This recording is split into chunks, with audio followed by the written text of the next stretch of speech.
এটার শুকরিয়া জ্ঞাপন করি এবং আজকের মাহফিলের দরুদ সালামের হাদিয়া নাজরানা লাখো কোটি গুণে গুণান্বিত করে সরকারে দু জাহা ইমামুল আম্বিয়া ইমামুল মুরসালিন খাতামুন নবিয়িন শফিউল মুজনবিন রাহমাতুল লিল আলামিন উম্মতের কান্ডারি ওয়ালা নবীর সোনালী জালি মুবারকের সবজে গুম্বজের নিচে আল্লাহ পাক রব্বুল আলামিন কবুল আর মঞ্জুর করুক আমিন।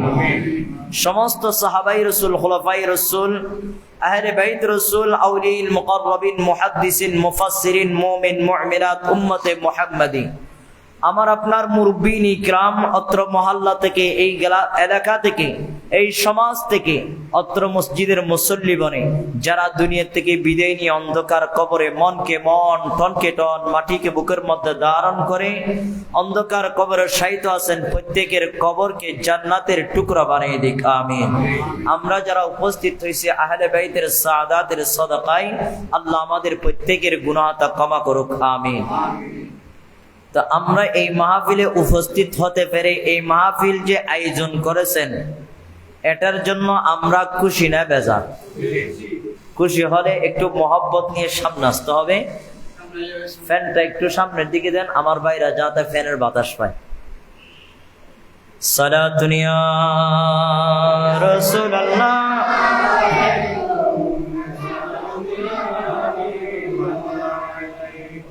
তো আমি একটি আয়াত করিমের অংশ বিশেষ এবং হাদিসে মুবারাকার একটি টুকরা তেলাওয়াত করেছি। আমি গুনাহগার নাফাক জবানে তো এরকম আলোচনা করার মতো কোনো যোগ্যতাও নাই, কোনো এলোমো নেই হেলোমো নাই, শরীরের মধ্যে কোনো তারহারিও নাই, জিয়েন দেখির অনরাতন খুশি লাইবিয়নো নাই, তবু অনরাতন দোয়া লইবেন নাই। আসি আল্লাহ পাক রব্বুল আলামিন আমাদের আশা যাওয়াকে আল্লাহ কবুল করুক আমিন। আপনাদের দোয়া যদি আমার প্রতি থাকে, রব্বে করিমের যদি দয়া এবং মেহেরবানি হয়, মদিনাওয়ালার যদি নবুয়তের নজর করম হয়, গৌসে বাগদাদের যদি বেলায়েতের দৃষ্টি হয়, আপন পীরে মুর্শিদের যদি নাগাহ করম থাকে, আপনাদের দোয়া থাকে, কয়েক মুরতাবা খালাম বলে আমার আলোচনা ইতি টানবো। তো এখনো পর্যন্ত আমার অত্র এলাকার মুরব্বিন জাম নৌজবান ভাইরা যুবক ভাইরা সহকারে যারা এদিক সেদিক রাস্তাঘাটে ঘরের মধ্যে বসে আছেন, আমি বলবো আপনারা অযথা সময় না কাটাই আহলে বাইতের মহব্বত অন্তর ধারণ করে মাহফিলকে রৌনক করার তৌফিক দান করুক। এটা সুন্দর করার দায়িত্ব কাদের? আহলে বাইতের প্রেমিকদের, নবী প্রেমিকদের, ঠিক না বেঠিক? হ্যাঁ, নবী প্রেমিকদের আহলে বাইতের প্রেমিকদের এই মাহফিল সাজানোর দায়িত্বটা। তো যদি আমরা বসে থাকি তাহলে আমরা কিভাবে আল্লাহর পেয়ারা মাহবুব নবীকে কিয়ামতের ময়দানে এই চেহারাটা দেখাবো? আজকে ৬ নং ওয়ার্ড যিনি আমার উস্তাদ আলহাজ মাওলানা নুরুল ইসলাম আল কাদি মাদ্দাজিল আলী, ৬ নং ওয়ার্ড আপনাদের পৌরসভা ৮ নং ওয়ার্ডের মধ্যে একটি সংগঠনের শাখা করে দিয়েছেন ভাইদেরকে। এটার বদৌলতে আজকে এই মাহফিল। আলহামদুলিল্লাহ বলুন না? হুজুর শ্রম দিচ্ছে, এই সংগঠন করতেছে কোনো টাকার বিনিময়ে না, কারো কাছ থেকে বাহাবা পাওয়ার জন্যও না, শুধু আহলে বাইতের মহব্বত অন্তর নিয়ে সুন্নিয়তের জওয়ার, সুন্নিয়তের ডাঙ্গা, সুন্নিয়তের প্রসার, সুন্নিয়তের প্রসার সব জায়গায় ছড়িয়ে পড়ার জন্য হুজুরের একমাত্র লক্ষ্য, সেটা হচ্ছে এই আওলাদ রাসূল হযরত ইমাম হাসান ইসলামিক স্মৃতি সংসদ। কোনো টাকার জন্য না। এই সংগঠনের পক্ষতে আজকে এই মাহফিল। আপনারা খুশি না বেজার? খুশি তো? আলহামদুলিল্লাহ। এই মাহফিলকে এবং এই মাহফিল সহকারে উসিলা বনে আহলে বাইতের প্রেমিকদেরকে ইমাম হাসান রাদিয়াল্লাহু তাআলা আনহুর এই সংগঠনের উসিলায় আল্লাহ আমাদেরকে কিয়ামতের ময়দানে নাজাতের উসিলা বানাই দিক আমিন। সূরা বনী ইসরাঈলের একটি আয়াতের অংশ বিশেষ তেলাওয়াত করেছি। আল্লাহ পাক রব্বুল আলামিন কুরআনুল কারীমের বিভিন্ন জায়গায় বিভিন্ন ফরজ আল্লাহ রব্বুল আলামিনের শরীয়ত এর কথা বলেছেন, যেগুলো আল্লাহ বাধ্যতামূলক করেছেন বান্দার জন্য। আল্লাহ কোরআনের মধ্যে নামাজের কথা বলেছেন প্রায় 82 বারের ঊর্ধ্বে। কিসের কথা? নামাজের কথা। নামাজের কথা বলেছেন, রোজার কথা বলেছেন, যাকাতের কথা বলেছেন, হজের কথা বলেছেন, সাথে সাথে এতিম মিসকিন প্রতিবেশীর কথা বলেছেন। বলেছেন কিনা? আল্লাহ জানাই দিচ্ছেন, ওয়াকাদা রাব্বুকা আল্লা তা'বুদা ইল্লা ইয়াহু ওয়া বিল ওয়ালিদাইনি ইহসান। আল্লাহ বান্দাদেরকে জানাই দিচ্ছেন, ওগো আমার বান্দা তোমরা শুনো, ওয়াকাদা রাব্বুকা আল্লা তা'বুদা ইল্লা ইয়াহু, আল্লাহর ইবাদত করবা, এর সাথে কাউকে অংশীদার করবে না। এর সাথে কি করবে না? কাউকে অংশীদার করবা। আল্লাহর ইবাদত করবা, এক আল্লাহর ইবাদত করো। আল্লাহ তা'বুদা ইল্লা ইয়াহু, আমি আল্লাহর ইবাদত ছাড়া অন্য কোলে ইলার ইবাদত করিও না। ওয়া বিল ওয়ালিদাইনি ইহসান, এবং পিতামাতার সাথে সৎ ব্যবহার করো, সুন্দর ব্যবহার করো, উত্তম ব্যবহার করো। এটা কে বলেছেন? আল্লাহ বলেছেন। কোরআনুল কারীমের মা বাবার সাথে সৎ ব্যবহার করা, উত্তম ব্যবহার করা, উত্তম আচরণ করা, সুন্দর আচরণ করার জন্য আল্লাহ পাক রব্বুল আলামিন কোরআনুল কারীমের 10 জায়গার মধ্যে ঘোষণা করেছেন। সুবহানাল্লাহ। তো আল্লাহ আমাদেরকে যত নিয়ামত দিয়েছেন, যত নিয়ামত দিয়েছেন, এখানের মধ্যে সর্বশ্রেষ্ঠ নিয়ামত হচ্ছে মাতা পিতা। কি? মাতা পিতা। আমাদের জন্য মা বাবা বড়ই নিয়ামত এবং রহমত স্বরূপ। কি স্বরূপ? রহমত স্বরূপ। মা বাবার সাথে কেমন আচরণ করতে হবে, কেমন ভাবে আমরা মা বাবার বাধ্য সন্তান হব, সন্তান কিভাবে মা বাবার ফরমাদারি হবে, তো আমরা মা বাবার নাফরমানিতে কতগুলো সন্তান লিপ্ত আছে না নাই? আছে না? এবং কতগুলো সন্তান মা বাবার অবাধ্য হয় না, বাধ্য সন্তান আছে না নাই? আছে।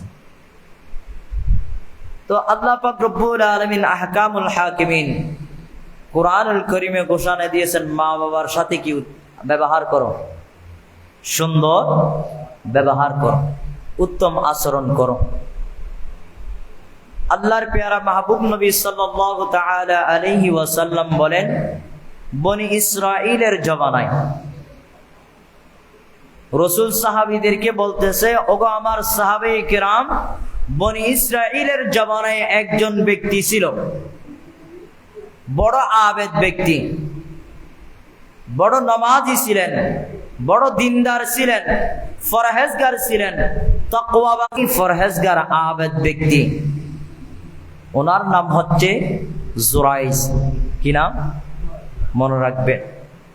তো ওনাকে ওনার মা ডাক দিলেন। মা কি করলেন? ডাক দিলেন। সন্তানকে মা যেমন ভাবে ডাকে, আমাদেরকেও যখন পাশের রুমে থাকি আমাদেরকে ডাক দেয় না মা? বাবা ডাক দেয় না? তো আমরা একবারের চেয়ে দুইবার নিজে ডাক দেয়। এমন কতগুলো নেককার সন্তান আছে, কি হন্ত হইরে গরমই না যায়, গরম না নয়। বনি ইসরাইলের ওই ব্যক্তি জুরাইজ যখন উনি মসজিদে ইবাদত করায়, ওনার ইবাদত খানার মধ্যে যখন ইবাদতরত অবস্থায় ছিলেন, আর ওনাকে যখন ওনার মা ডাক দিলেন জুরাইজ, একবার ডাক দিলেন, দুইবার ডাক দিলেন, তিনবার, কিন্তু জুরাইজের কোনো সাড়া শব্দ নাই, সাড়া শব্দ নাই, কোনো উত্তর দিচ্ছে না। তখন মা চলে গেলেন। মা কি করলেন? চলে গেলেন। চলে যাওয়ার পর কিছুদিন যাওয়ার পর জুরাইজের কাছে একজন মহিলা আসলো। ওই মহিলা সে বললেন, হে জুরাইস, তুমি আমার সাথে আলিঙ্গন করো, আমার সাথে সম্পর্ক করো, অবৈধ সম্পর্ক। জুরাইজ বলে, আমি তোমার সাথে যে সম্পর্ক করব এটা তো শরীয়তে বাধা দিয়েছেন, এটা তো গুনাহ হবে। এক আল্লাহ আছে, ওই আল্লাহ দেখতেছে আমি একজন আল্লাহওয়ালা, ইবাদত বন্দেগী করি, তোমার সাথে যদি এই কাজের মধ্যে লিপ্ত হয়ে যায় আমি বড় গুনাহগার হব। বড় কি হব? গুনাহগার হব। এই বলে ওই মেয়েকে কি করে দিলেন? বিদায় করে দিলেন। এই বলে মেয়েকে কি করে দিলেন? বিদায় করে দিলেন। ওই মেয়েও রাগান্বিত অবস্থায়, ওনারও খারাপ লেগেছেন। আমি একটা কথা বললাম, আমার কথা শুনলো না, আমি এটার প্রতিশোধ নিব, এটার প্রতিশোধ নিব। এরকম প্রতিশোধ নেওয়ার এরকম অনেক পুত্রবধূ আমাদের ঘরে আছে না নাই? মাস হন না, আলহামদুলিল্লাহ, এটা নেই দেরি। এই জায়গা বেশি ভালো, অন্য জায়গা আছে এরকম ওরির প্রতিশোধ লইনা আছে না নাই? ওই বেশ্যা মহিলা বলে, তুমি আমার কথা যখন শোনো নাই, আমার কথায় যখন রাজি হলো না, আমি তোমাকে কেমন ভাবে কলে ফেলাবো, তোমাকে কেমন ভাবে তোমার কাছ থেকে প্রতিশোধ আদায় করব, তুমি দেখে থাকো। এই বলে ওই মহিলা চলে গেলেন। কিছুদিন যাওয়ার পর ওই মহিলা আবার ফেরত আসলেন ইবাদত খানায়। ওই বনি ইসরাইলের বান্দা, যুগের বান্দা, আল্লাহর বান্দা জুরাইজের কাছে আসলেন। আসার পর এলাকাবাসীকে জড়ো করলেন, করার পর বলতেছে, এই আবেদ ব্যক্তি, উনি মুখোশধারী, উনি আমার সাথে অবৈধ সম্পর্কে লিপ্ত হয়েছে। এটার মধ্য দিয়ে এই লিপ্ত হওয়ার কারণে আমার কাছে ওনার পক্ষ থেকে এই সন্তানটা হচ্ছে ওনার অবৈধ সন্তান। নাউজুবিল্লাহ, ওনার অবৈধ সন্তান আমার কাছে। উনি এত আবেদ সাজতেছেন, উনি একজন পরহেজগারী সাজতেছেন, কিন্তু ওনার অবৈধ সন্তান আমার কাছে। নাউজুবিল্লাহ বলেন। একটা মিথ্যা অপবাদ দিলেন না সত্য দিলেন? মিথ্যা অপবাদ। তো জুরাইজের পক্ষে যখন এই কথা দিল, এখন একজন ছোট শিশু, নবজাতক, গর্ভবতী মা এসে বলে, যিনি জন্ম দিয়েছেন উনি এসে বলতেছেন ওনার সন্তান, উনি বাবা, আমি ওনার মা, সন্তানের মা আমি, জুরাইজ ওনার বাবা। এখন এলাকার নেককারী যে লোক ছিল ওনারা তো কেঁপে গেছে, ঠিক আছে। এখনো হুজুরের পক্ষে যদি দোষেরটা পায়, অরে বাবা, চায়ের দোকানে, রাস্তাঘাটে কোনো জায়গায় বাদ থাকবে না, হুজুরের দুর্নাম এটা গাইতেই থাকবে। এটা কি আদর, সত্য না মিথ্যা আমরা কোনোদিন যাচাই করি নাই। একজন আলেম সম্পর্কে কথা বলতে আমাদের মুখে লাগাই না আমরা, ঠিক না বেটি? এখানে আলহামদুলিল্লাহ ভালো আছে, কিন্তু বিভিন্ন জায়গায় দেখা যায় হুজুরের বদনাম চায়ের দোকানে। আরে হুজুর এটা মসজিদের ইমাম, মসজিদ এটা আল্লাহর ঘর, এটা কোনো সংসদ না, কোনো চায়ের দোকান না, কোনো পারিবারিক ঘর না। তুমি ওই ব্যক্তির আলোচনা করতেছো, সমালোচনা করতেছো চায়ের দোকানে, এটা কি আদৌ কি ঠিক? কথা বলো, আদৌ কি ঠিক? আমরা মুসলমান হিসেবে এই কাজটা কি ভালো করতেছি? আমরা আবার 5 ওয়াক্ত নামাজ পড়তেছি ওনার পিছনে, কিন্তু আবার ওনার গীবত করতেছি কোথায়? চায়ের দোকানে গিয়ে, রাস্তাঘাটে, ঠিক না বেঠিক? আসো না সালাতুনিয়া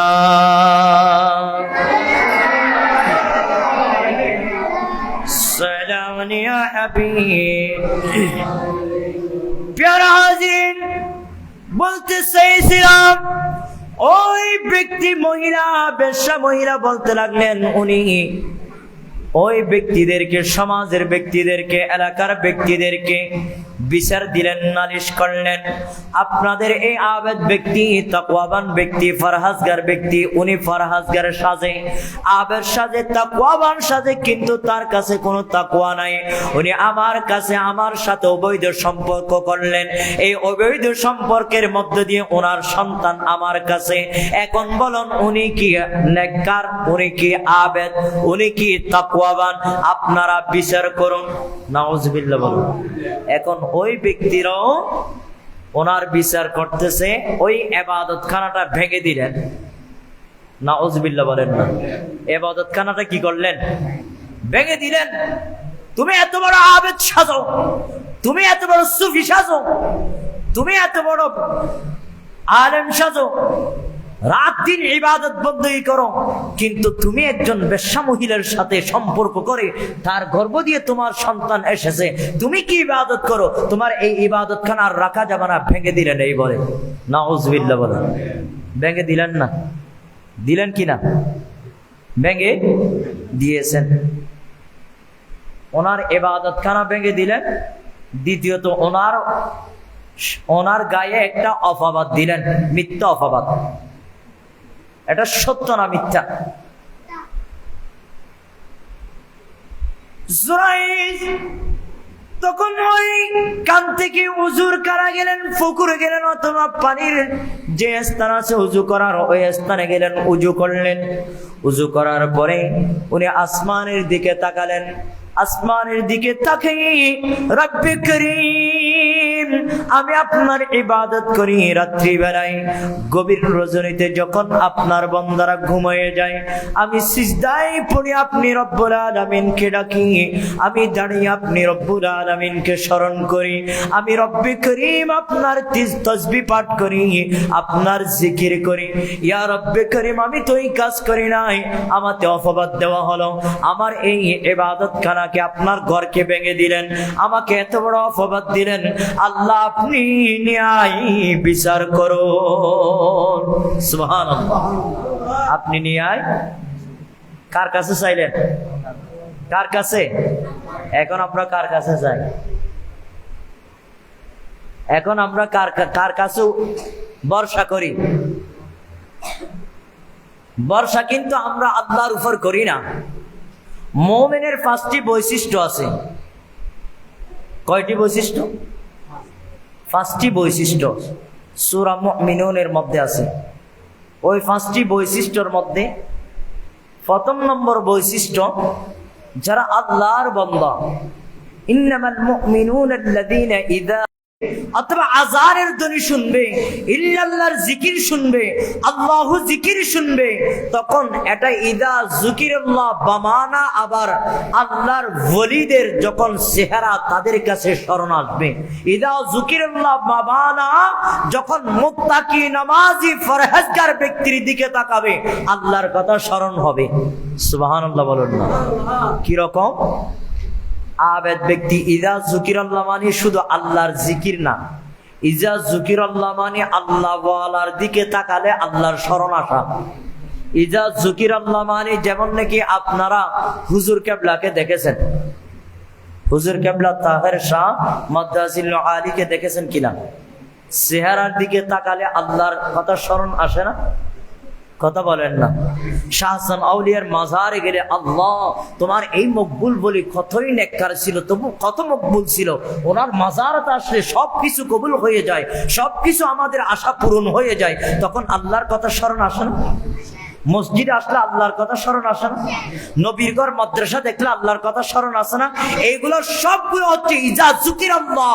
ওই বান্দা মুমিন এইগুলো যখন দেখবে, আল্লাহর কথা যখন স্মরণ আসবে, তখন বুঝতে পারবা উনি মুমিন। উনি কি? ওয়াজিলাত কুলুবুহুম ওয়া ইযা তুলিয়াত আলাইহিম, যখন তাদের সামনে যখন আল্লাহর কোরআনুল কারীমের তেলাওয়াত করা হবে, ওই তেলাওয়াত শুনে তাদের অন্তরের মধ্যে কম্পন সৃষ্টি হয়ে যাবে।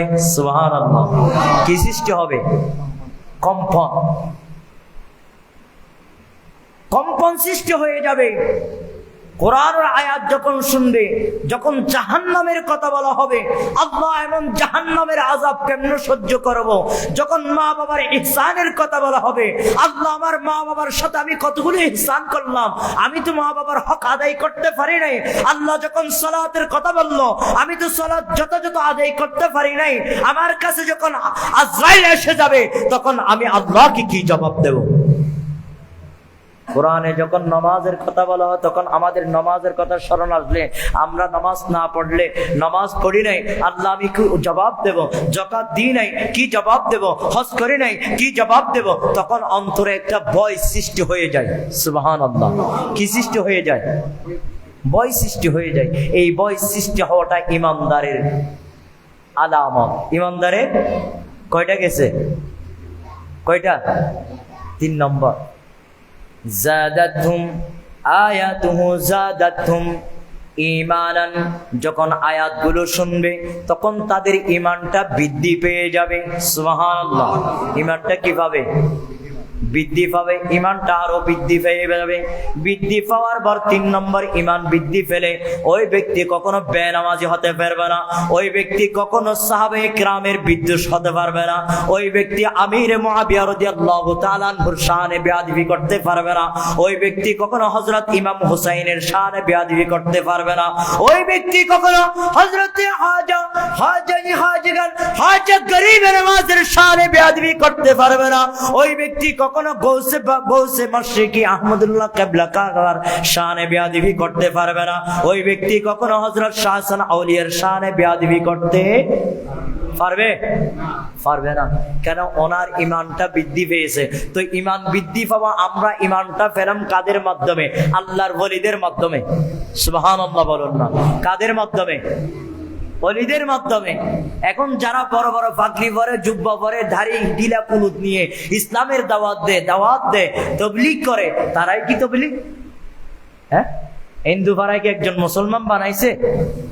কথা বলেন না। হিন্দু পাড়ায় কি একজন মুসলমান বানাইছে? তো তাবলীগ মানে আমার গৌসে ঠিক করেছেন 99 লক্ষ মুসলমান বানাই দিলেন হিন্দুকে। 99 লক্ষ হিন্দুকে মুসলমান বানাইছেন, এটাকে বলে তাবলীগ।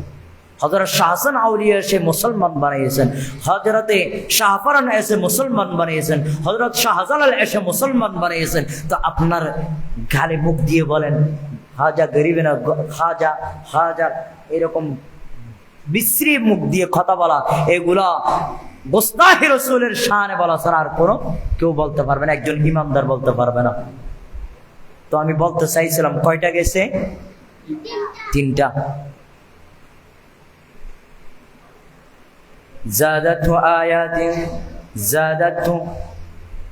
আয়াতুহু ঈমানান। তাদের ঈমানটা কি হয়ে যাবে? বৃদ্ধি পেয়ে যাবে। তারপর আল্লাহ পাক রব্বুল আলামিন কোরআনুল কারীমে বলেন, তাদের ওয়ালা রাব্বিহিম ইয়াতাওয়াক্কালুন। সুবহানাল্লাহ। আর যখন তারা যখন কোন একটা কিছুর বিপদে পড়বে, ওয়ালা রাব্বিহিম ইয়াতাওয়াক্কালুন, তারা আল্লাহর উপর ভরসা করবে। কার উপর ভরসা? কোন দুনিয়াবী ব্যক্তির উপর? দুনিয়াবী ব্যক্তির উপর না, আল্লাহর উপর। আল্লাহর উপর ভরসা করব ওলিদের উসিলা নিয়ে। আল্লাহর উপর ভরসা করবো কার উসিলা নিয়ে? ওলিদের উসিলা নিয়ে। এটা হচ্ছে মুমিনের বৈশিষ্ট্য। এটা কাদের বৈশিষ্ট্য? মুমিনের বৈশিষ্ট্য। তাহলে আমি বলতে চাইছিলাম, এই যে আবেদ ব্যক্তি, এই জন্য আমি একটু এদিকে আসলাম। আবেদ ব্যক্তি, ওনার ঈমান, ওনার তাকওয়া, ওনার ফরহাজকারিতা, আল্লাহ আপনি ফয়সালা করুন। সুবহানাল্লাহ। আপনি কি করুন? ফয়সালা করুন। এই কথা বলা দেরি। আল্লাহর ওই বান্দা আবেদ ব্যক্তি যখন শিশু নবজাতক, শিশুকে যখন বললেন, হে আল্লাহর বান্দা, এই নবজাতক তুমি কার সন্তান? তুমি বলো তোমার জবান দিয়ে, আর তুমি বলো আমি দোষী না নির্দোষী, আমার কোনো দোষ আছে? আমাকে যে অপবাদ দিল, এটা কি সত্য না অপবাদ? তোমার জবান দিয়ে বলে দাও, তোমার পিতা আমি উজাইর নাকি অন্য কেহ? এটা বলার সাথে সাথে ওই নবজাতক শিশুর জবান দিয়ে বলে দিলেন, আমার পিতা আমাকে যিনি জন্ম দিয়েছেন উনি হচ্ছেন একজন রাখাল। সুবহানাল্লাহ বলুন না। উনি একজন কি রাখাল? কে বলতেছে? একজন নবজাতক শিশু বলতেছে, আমার পিতা আপনি না, আমার পিতা হচ্ছে কে? রাখাল। আমার পিতা কে? রাখাল। তো একজন আবেদ ব্যক্তির এত বড় একটা অপবাদ, এটা কেন? যে কথা বলতে চাইছিলাম প্রিয় হাজিরিন, গভীর মনোযোগ। মা বাবা এটা কেমন নিয়ামত, এটার দোয়াটা কেমন হয়েছে। যখন ডাকেছিলেন, কয়বার ডাকছে? কে ডেকেছিলেন? কথা যাচ্ছে আমি। কে ডেকেছিলেন?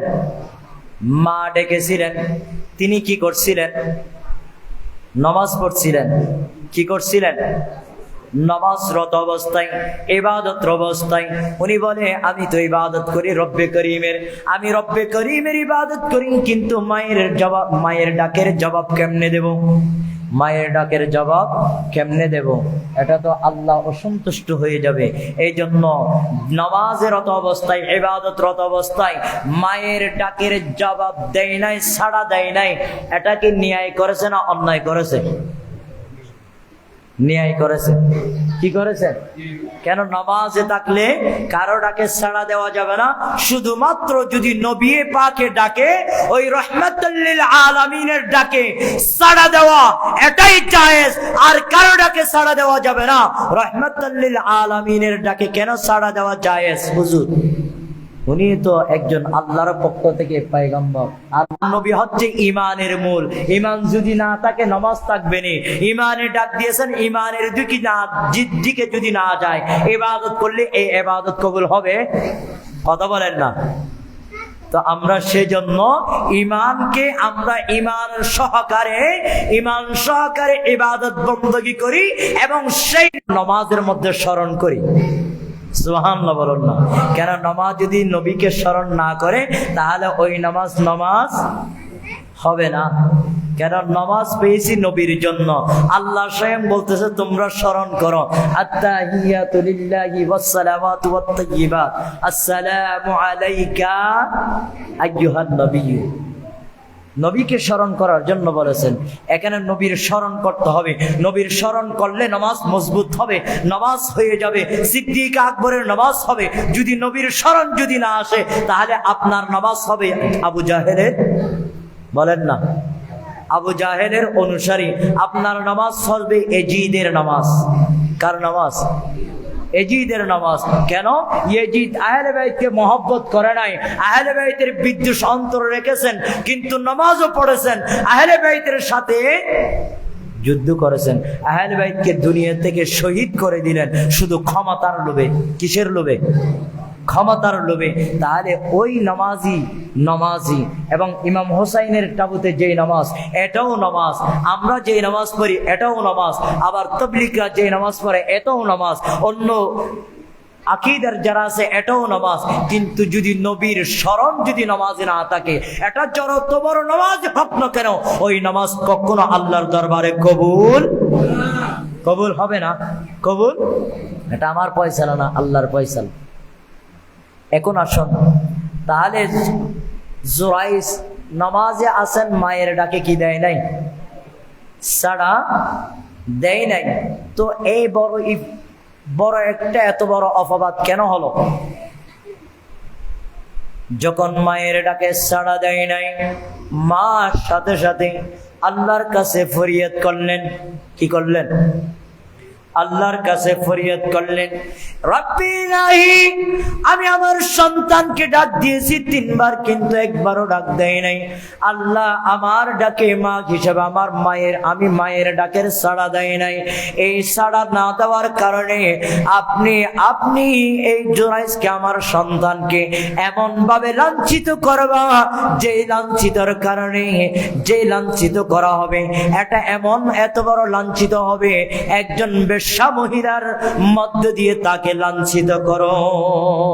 নাউজুবিল্লাহ। লাঞ্ছিত করালেন কিনা? হ্যাঁ, দোয়া করলেন কে? না। কিন্তু এটা দোয়াটা কিন্তু ন্যায়ের পক্ষে না অন্যায়? এটা ন্যায় হোক অন্যায় হোক, নামাজরত অবস্থায় আল্লাহর ইবাদতে মা ডাক দিয়েছেন, সাড়া দেয় নাই, কিন্তু মা যখন দোয়া করলেন, এটা মায়ের দোয়া, এটা ন্যায়ের পক্ষ হোক অন্যায়ের পক্ষ হোক, আপনি সত্যিই থাকেন বা মিথ্যেই থাকেন, মা যখন দুই হাত তুলে দোয়া করবে, ওই দোয়া কোনো পর্দা থাকবে না, আল্লাহর দরবারে কবুল হয়ে যাবে। সুবহানাল্লাহ, আল্লাহর দরবার কি হয়ে যাবে? কবুল হয়ে যাবে। এই যখন আল্লাহ মা যখন দোয়া করলেন, আল্লাহ কবুল করলেন, আল্লাহ কবুল করলেন। আল্লাহ জানেন না জুরাইজ যে আল্লাহর ইবাদতে ছিলেন, কিন্তু আল্লাহ বলেন আমি তো কথা দিয়েছি মা জাতিকে, মা এবং বাবার দোয়ার মধ্যে কোনো পর্দা নাই, আমি আল্লাহর সাথে সাথে কবুল করে নেব, এটা তো আমি আল্লাহ বলেছি। তাহলে আমি আল্লাহ যদি কবুল না করি, তাহলে এটাই তো মিথ্যা হয়ে যাবে। এটা কি হয়ে যাবে? এই জন্য আল্লাহ তো মিথ্যা না। সুবহান, আল্লাহ কি সুবহান, সমস্ত অপারগতা থেকে আল্লাহ পবিত্র। আল্লাহ কি পবিত্র। আমাদের ইয়াকিন, আমাদের বিশ্বাস, আমাদের ঈমান, এটাই হচ্ছে আমাদের আকীদা। এটা আমাদের কি আকীদা। এই জন্য যারা আল্লাহকে পবিত্র মনে করেন না, তারা বলে আল্লাহ মিথ্যা বলতেও পারে, কিন্তু বলার ক্ষমতা লাগে, কিন্তু বলেন না। নাউযুবিল্লাহ, এরকম আছে না? আমাদের দেশে কিতাব লিখে গেছে, কিতাবে আল্লাহ মিথ্যা বলার ক্ষমতা রাখেন, কিন্তু মিথ্যা বলেন না। তার মানে কি? মিথ্যা বলতে পারে। তা আমাদের আহলে সুন্নাত ওয়াল জামাতের আকীদা হচ্ছে আল্লাহ সুবহান, আল্লাহ পাক রব্বুল আলামিন সব অপারগতা থেকে পবিত্র। সুবহানাল্লাহ। তাহলে মা দোয়া করলেন, মা কি করলেন? দোয়া করলেন। কিসের জন্য? সন্তানে ডাকের সাড়া দেয় নাই। নারে তাকবীর, নারে রিসালাত, নারে গাউসিয়া। প্রধান বক্তার আগমন।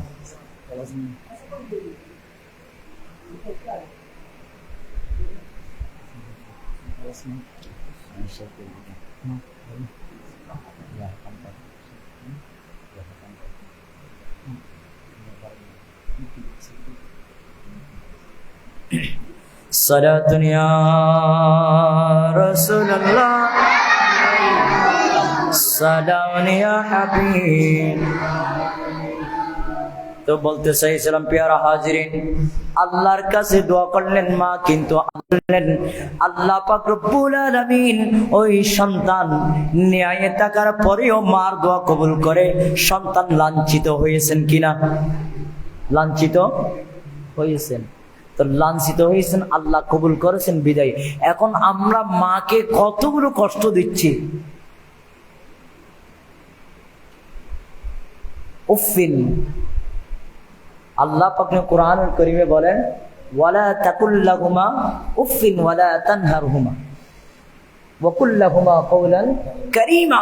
তোমরা মা বাবার সাথে এমন আচরণ করবে না যাতে মা এবং বাবা উফ শব্দটা জবান থেকে বাইর হয়, এরকম আচরণ তোমরা করিও।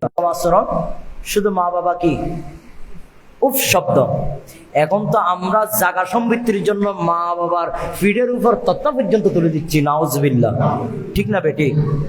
হ্যাঁ, আর বাইরে দিয়ে আরো দোষ হন্না না হয়। হ্যাঁ, মা বাবা যতদিন থাকবে সম্পদ মা বাবার, আমিও মা বাবার, আপনিও মা বাবার। এটা আল্লাহর রাসূল বলছেন। এটা বলে আমি শেষ করে দেব। আল্লাহর পেয়ারা মাহবুব নবী সাল্লাল্লাহু তাআলা আলাইহি ওয়াসাল্লামের কাছে একজন সাহাবী বিচার নিয়ে গেলেন, নালিশ নিয়ে গেলেন। ইয়া রাসূলুল্লাহ, ইয়া হাবিবাল্লাহ, আমার আব্বা জান আমার কাছ থেকে, আমার পকেট থেকে কিছু দিরহাম দিনার আমার পকেট থেকে নিয়ে নিয়েছেন, পকেট থেকে নিয়ে নিয়েছেন, আমাকে বলেন নাই। তার মানে কি? চুরির অপবাদ। কিসের অপবাদ? চুরির অপবাদ। কার কাছে দিয়েছেন? নবীর কাছে। নবী পাক সাল্লাল্লাহু আলাইহি সাল্লাম বলেন আমি তো দো জাহানের বাদশা, আমি তো সরকারে দো আলম, আমি তোমার কথা দিয়ে আমি বিচার করতে পারবো না। যিনি দোষ করেছেন ওনাকেও নিয়ে আসো, তখন আমি বিচার করে দেব। সুবহানাল্লাহ বলেন না? তো বাবাকে নিয়ে আসতে হবে। তো বাবাকে নিয়ে আসার জন্য যখন বললেন, সন্তান গেলেন ঘরের মধ্যে, বাবা আসলো, আব্বাজান আপনাকে নবী যেতে বলছে। নবী কি বলছে? যেতে বলছে। এখন ওনার অন্তরের ভিতর কি ভয় সৃষ্টি হয়ে গেল, হাই হাই নবী কি জন্য যেতে বললেন, আমি আবার কোন অপরাধ করে ফেললাম, কি জন্য যেতে বলছে একটু বলো। লম্বা আলোচনা। ওই ব্যক্তি অনেক কষ্ট করে সন্তানের কাছ থেকে জিজ্ঞেস করলেন। তখন সন্তান শেষ পর্যন্ত বলে, আমার রসুল এই জন্য যেতে বলেছেন, আপনি সকালবেলা আমার পকেট থেকে দিরহাম নিয়েছেন, একটা বাজারে গিয়ে খরচ করেছেন, আমার পকেট থেকে চুরি করেছেন, এই জন্য আমি রসুলের দরবারে নালিশ করেছি। নাউজুবিল্লাহ বলেন। তো সন্তান এই কথা, সন্তানের কথা শুনে বাবার অন্তরটা কি হয়ে গেল, ভেঙে গেলেন। হাই কেমন সন্তান, যাকে আমি জন্ম দিয়েছি, আজকে রসুলের দরবার আমাকে চোর সাব্যস্ত করলো। কি করলো? চোর হিসেবে দোষী সাব্যস্ত করলো। আমাকে আজকে রসুলের কাঠগড়ায় দাঁড়াতে হবে। এই অন্তরের মধ্যে এই কথাগুলো বলতেছে। চেহারা মলিন হয়ে গেলেন, যাওয়ার গতি বেড়ে গেল, যাওয়ার গতি বেড়ে গেলেন রসুলের পাকের দরবারে। এর যাওয়ার আগে আল্লাহ জিব্রাইলকে পাঠাই দিলেন রসুলের পাকের কদমে। সুবহানাল্লাহ। জিব্রাইল এসে বলে, ইয়া রাসূলুল্লাহ, ইয়া হাবিবাল্লাহ, যে কিছুক্ষণের মধ্যে যে একজন বাপ এবং সন্তান আসবে আপনার কাছে বিচার নেওয়ার জন্য, সমাধান করার জন্য, আপনি বিচার সমাধান করার আগে বাবার কাছ থেকে, ঘর থেকে বাইর হওয়া পর্যন্ত, এই পর্যন্ত কি কি অন্তরের মধ্যে জল্পনা করেছে এইগুলো একটু আগে জিজ্ঞেস করবেন, তারপর আপনি কি করবেন? ফয়সালা করবেন, বিচার আরম্ভ করবেন। এই কথা যখন বললেন, তখন ওনার আল্লাহর পেয়ারা মাহবুব নবী সাল্লাল্লাহু আলাইহি ওয়াসাল্লামের কাছ থেকে জিব্রাইল ছেলে উপস্থিত হওয়ার পর বাবাকে বলতেছে, এটা কি আপনার সন্তান? বাবা বলতেছে হ্যাঁ। সন্তানকে বললেন, এটা কি আপনার পিতা? বললেন হ্যাঁ। কোনো সন্দেহ আছে? ইয়া রাসূলুল্লাহ, ইয়া হাবিবাল্লাহ, উনি আমার পিতা আর আমি ওনার সন্তান, কোনো সন্দেহ নাই। তো আপনি যে ইয়া রাসূলুল্লাহ, ইয়া হাবিবাল্লাহ, আমি ওনার পকেট থেকে টাকা নিয়েছি, দিরহাম নিয়েছি, এটা দিয়ে দেব। রসুল বলেন, এটা দিয়ে দেবার প্রশ্ন এখানে না, আপনি নিয়েছেন কিনা এটা বলেন। রসুল বলে, হ্যাঁ নিয়েছি। তো আপনি আসার সময় যে অন্তরে কল্পনা করেছেন, এই কথাগুলো একটু আগে উপস্থাপন করুন। তখন আল্লাহর পেয়ারা মাহবুব নবী এই কথা বলা দেরি, ওই ব্যক্তি বলে, আমি যা বলেছি রসুল কেমনে জানে? তখন উনি রসুল পাক বলেন, আমাকে আল্লাহ জিব্রাইল পাঠাই দিলেন আমার কাছে, আগে এই কথাগুলো জিজ্ঞাসা করে তারপর বিচার করার জন্য। সুবহানাল্লাহ। তখন বাবা জবান করলেন, বলতে লাগলেন, ইয়া রাসূলুল্লাহ, ইয়া হাবিবাল্লাহ, আমাকে যখন চোর হিসেবে আপনার দরবারে যখন নালিশ করা হয়েছে, এটা আমি শুনলাম। হায়রে আল্লাহ, আমার কেমন সন্তান, যেই সন্তানকে আমি পাওয়ার পরে কোলের মধ্যে নিয়ে দু চোখের পানি ছেড়েছি, এই সন্তানের আমি পাওয়ার পরে এই সন্তানের খুশিতে আমি চোখের পানি ছেড়ে দিলাম। এই সন্তান যখন অসুস্থ হয়ে গেল, আমি আমার পার্শ্ববর্তী আমার যে প্রতিবেশী আছে ওনার কাছে টাকা চেয়েছিলাম, দিরহাম চেয়েছিলাম ওনার সুস্থতা করার জন্য। আমি আমার আত্মীয় স্বজনের কাছে গিয়েছিলাম, কিন্তু কারো কাছে চিকিৎসার জন্য টাকা পাই নাই। কিন্তু ইয়া রাসূলুল্লাহ, আমার এই সন্তানের জন্য আমি বিভিন্ন জায়গায় গিয়ে আমি কি করেছি? ভিক্ষা করেছি। কি করেছি? ভিক্ষা করেছি। ইয়া রাসূলুল্লাহ, এই সন্তানকে আমি নাকে কামাইছি, এই সন্তানকে আমি কোলে পিঠে করে মানুষ করেছি। ইয়া রাসূলুল্লাহ, কিছু করার পরে যেই সন্তানকে আমি পেয়ে চোখের পানি ছেড়েছি, আজকে এই সন্তান আপনি নবীর কাছে আমাকে চোর সাব্যস্ত করেছে, চোর হিসেবে আপনার দরবারে বিচার দিয়েছে। ইয়া রাসূলুল্লাহ, আমি আজকে আমার ঈমানটা আরো বেড়ে গেল।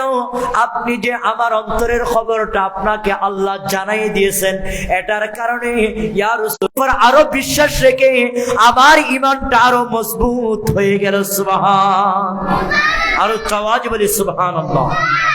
তাহলে ওই ব্যক্তি কম্বন করে করে বলতেছে রসুল পাক সাল্লাল্লাহু আলাইহি ওয়াসাল্লামের দরবারে।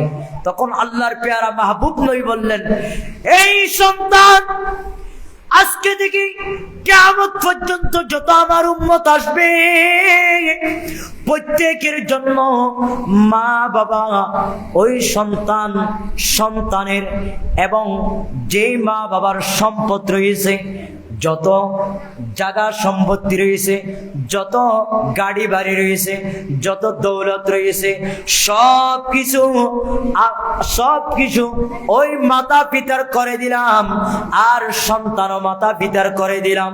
সন্তানও মাতা পিতার, সম্পদ মাতা পিতার, সবকিছু মা বাবার যদি হয়ে যায়, তাহলে আমি আর আপনি কেমনে বলতে পারি আমাকে সম্পদ দাও নাই, বড় ভাইকে দিয়েছো, ছোট ভাইকে দিয়েছো, আমাকে দাও নাই?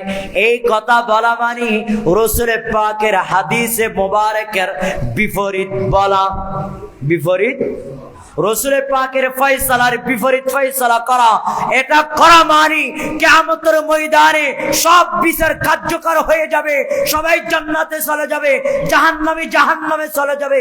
রাসূল যখন তাদারিকে করবে, জান্নাতীদেরকে আরো জান্নাতের স্থান আরো বড়ওয়ালা করার জন্য আল্লাহর দরবারে ফরিয়াদ জানাবে।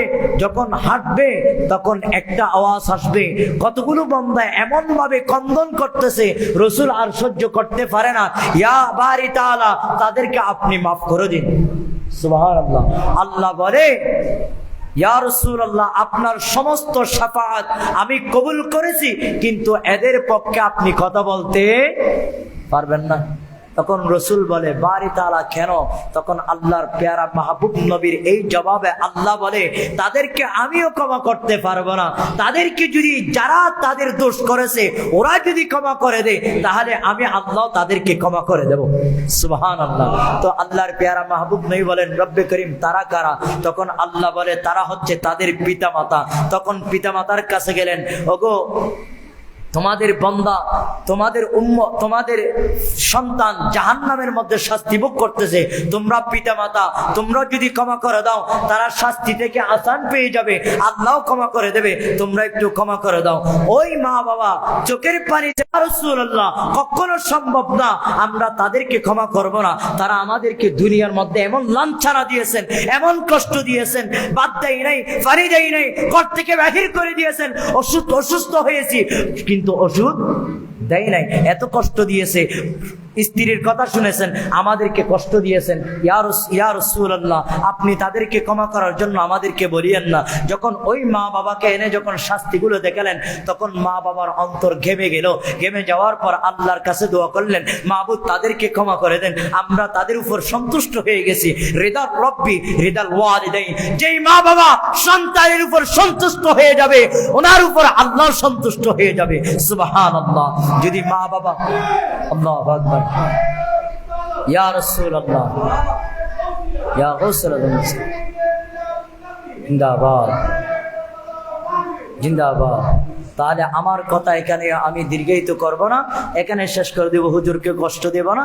তো এই কথা বলতে চাচ্ছি, মা বাবা যদি রাজি হয়ে যায় দুনিয়ার জমিনে, আর যেই নারাজ হোক না কেন, কিন্তু আল্লাহ রাজি হয়ে যাবে। সুবহানাল্লাহ বলুন না। আল্লাহ যেখানে রাজি, সেখানে কি রাসূল নারাজ? রাসূল নারাজ না। তো স্ত্রীকে প্রাধান্য দিবেন না, মা বাবাকে প্রাধান্য দিবেন, স্ত্রীর কথা শুনবেন। অনেক প্রবাসী ভাইয়ের আছে, স্ত্রীর কথা শুনে মা বাবাকে বকাবকি করে, আগে প্রবাসে আছে। আমি বলবো ওই সমস্ত আমার বোনদেরকে, আপনারা যে সমস্ত ছোট ছোট বিষয়গুলো স্বামীকে বিদেশের জমিনে পাঠিয়ে দেন, ওই কথাগুলো পাঠাবেন না। আপনাকে জন্ম দিয়েছেন মা বাবাই, নাকি আপনার স্বামীকে জন্ম দিয়েছেন? আজকে স্বামীকে জন্ম দিয়েছেন বিদায় আপনার স্বামীর স্ত্রী আপনি হতে পারলেন, কিন্তু যেই সন্তানকে মা বাবা জন্ম দিয়েছেন, এখন আপনি তাকে আপন করে দিলেন। যেই মা বাবা কষ্ট করে তাকে লালন পালন করেছেন, বিদেশ পাঠিয়েছেন, এত বড় করেছেন, শিক্ষিত করেছেন, ওই সন্তানকে তোমার করে নিলা, তাহলে কিয়ামতের ময়দানে তুমিও জাহান্নামী হবা, তোমার স্বামীকেও জাহান্নামী বানাবা। এগুলো থেকে বেঁচে থাকো এবং মা বাবার খেদমত করো, মা বাবাকে সম্মান করো, মা বাবার সাথে সুন্দর আচরণ করো। মুরব্বীদের সাথে সুন্দর আচরণ করো। এটাই হচ্ছে আহলে সুন্নাত ওয়াল জামাতের বৈশিষ্ট্য। আল্লাহ আমাদেরকে আহলে বাইতের এই মাহফিল থেকে, স্মরণে এই মাহফিল থেকে মা বাবার প্রতি যে সম্মান করা দরকার, আমরা যথাযথ মা বাবার হক আদায় করব। মা বাবা আমাদের উপর নারাজ হলেও আমরা মা বাবার কদম ধরে বসে থাকবো। এটাই হচ্ছে রসুলের শিক্ষা, এটাই রসুলের কি শিক্ষা। আল্লাহ আমাদেরকে মা বাবার কদম তলে যে জান্নাত থাকে এটা ধরে রাখার তৌফিক দান করুন। ওয়া আখির দাওয়ানা আলহামদুলিল্লাহি রাব্বিল আলামিন ওয়া মা আলাইনা ইল্লাল বালাগ। আসসালামু আলাইকুম ওয়া রাহমাতুল্লাহ।